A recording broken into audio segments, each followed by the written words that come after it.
함진기 TV 시청자 여러분 안녕하십니까? 우리나라의 초저출산과 고령화로 인한 심각한 인구 감소는 어제 오늘의 일이 아닙니다. 그런데 인구는 줄어드는데 가구 수는 오히려 늘어나고 있습니다. 바로 1인 가구가 급속히 증가하기 때문인데요. 오늘은 1인 가구의 증가와 이에 따른 주택정책의 대전환 문제를 함께 고민해 보려고 합니다. 시청자 여러분, 여러분은 현재 부모나 자녀 등 가족과 함께 사시나요? 아니면 혼자 또는 배우자와 단둘이 거주하시나요? 지난달 28일 통계청은 2020년부터 2050년까지 우리나라 가구 추세 전망을 발표했습니다.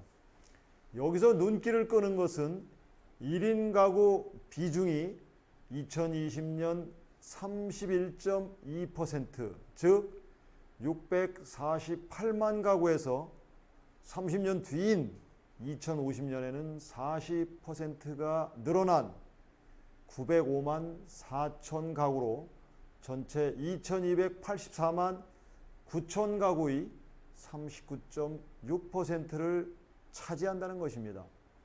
그리고 더 놀라운 것은 이 가운데 절반이 65세 이상인 독거노인이 될 것이라는 전망입니다. 저출산과 고령화, 비혼이 가속화하고 있기 때문입니다. 우리나라는 지난해 0.81명이라는 세계에서 가장 낮은 합계 출산율을 보이며 2100년이면 현재 5158만 명인 총 인구가 2600만 명으로 반토막 날 것이라는 게 통계청이나 인구학자들의 공통된 분석입니다. 그런데 여기에다 앞으로 30년쯤 뒤에는 10가구 중 4가구가 1인만 거주하며 그 1인 가구 중에서도 절반이 노인 혼자 산다니 정말 충격적인 일이지 않습니까? 1인 가구에 주로 부부들로 구성되는 2인 가구까지 합치면 75.8%에 이를 것이라고 합니다. 다시 말해 앞으로 30년 후에는 전통적인 가족 개념인 부모와 자녀가 함께 사는 가구가 4가구당 1가구도 채 되지 않을 것이라는 의미입니다. 시청자 여러분, 저는 인구 감소나 2인 가구의 대폭 증가 자체를 어떻게든 바꿔보자고 말씀드리는 것이 아닙니다. 인구 감소나 2인 가구의 증가는 그 속도에서는 나라별로 차이가 있을지 몰라도 어쩌면 피할 수 없는 세계적인 흐름이 아닌가 생각합니다. 다만 오늘은 이 같은 인구 감소와 고령화, 가구 변화에 따른 우리의 주거나 복지 정책에서 발상의 대전환이 시급한 게 아닌가 하는 점을 짚어보려고 합니다. 우선 주택의 공급 측면입니다. 그동안 우리나라의 주택정책은 3, 4인 이상 가구를 중심으로 한 주택 공급에 초점을 맞춰왔습니다. 택지나 임대주택 공급, 소득 공제 등의 기준이 되는 국민주택 규모가 전용 면적 85제곱미터, 즉 25.7평입니다. 그런데 이것이 도입된 게 1973년이니까 지금으로부터 약 50년 전의 일입니다. 당시에는 4인 이상 가구 비중이 76%에 이를 정도로 가구원 수가 많았습니다. 그러나 앞으로는 2인 가구 비중이 75.8%까지 예상돼 50년 전과 정반대의 상황이 되었습니다.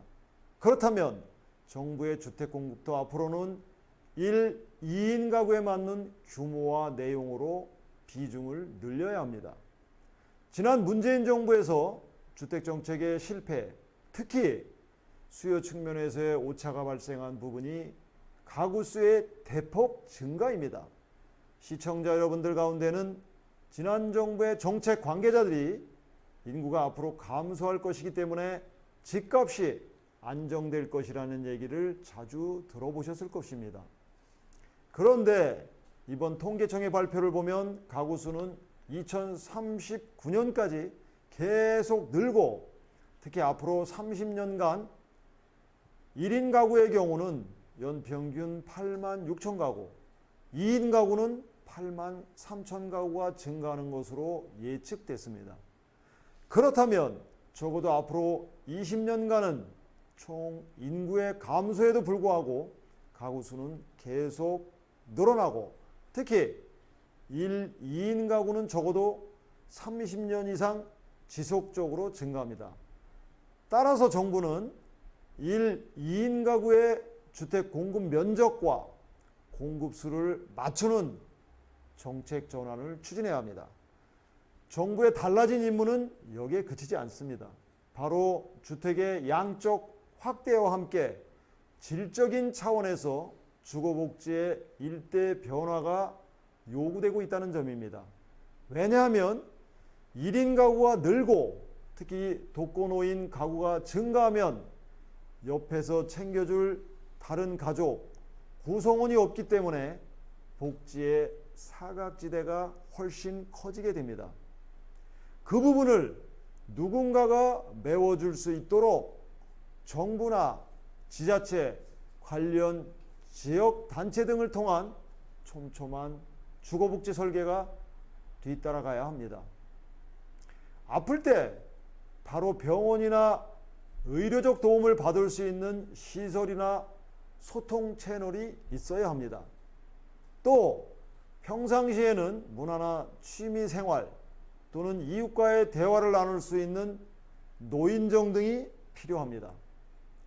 궁극적으로는 특히 나이가 들면서 거동이 불편한 상황을 고려해 각종 주거복지 시설을 접근성이 좋은 한 곳으로 모아야 합니다. 그래서 아파트 단지 내 특정한 곳에 또는 마을 회관 등의 각종 주거복지 시설을 집적화하는 커뮤니티 공유 공간 개념이 최근 들어 크게 주목받고 있는데요. 아파트 단지 등 신도시 설계 단계부터 커뮤니티 공유 공간 확보를 통해 비단 노인만이 아닌 어린아이나 신혼부부 등 세대, 성별, 계층을 뛰어넘어 함께 소통하고 공존하는 통합의 장소로 승화시켜야 한다는 목소리가 갈수록 힘을 얻고 있습니다. 커뮤니티 공유 공간과 함께 고령화와 1인 가구 시대에 적용돼야 할 또 하나의 주거복지 개념으로 유니버셜 디자인이 있습니다. 유니버셜 디자인이란 연령, 계층, 장애 유무 등의 관계없이 누구나 편안하게 이용할 수 있도록 건축, 환경 등을 설계하는 것을 뜻하는데요. 예를 들면 아파트를 지을 때 계단뿐만이 아니라 엘리베이터와 경사로를 함께 설치하는 것이 그 예입니다. 관절이 약한 노인이나 장애인의 휠체어를 위해서는 계단보다는 경사로가 훨씬 유용하기 때문입니다.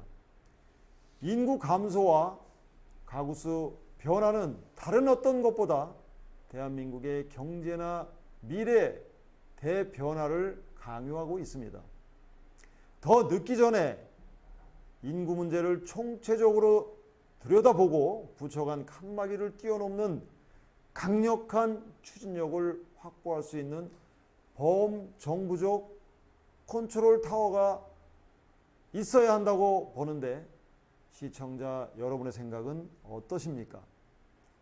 지금까지 함진규의 시사 통통이었습니다. 감사합니다.